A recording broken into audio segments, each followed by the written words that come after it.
This is Billy Hughes speaking. Hi, Billy, it's Karen. Hope you weren't sleeping. I just want to check, see if you're okay.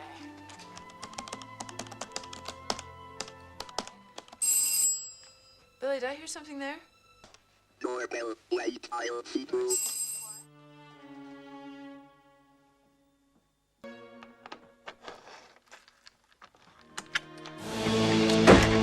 Please, I want to talk.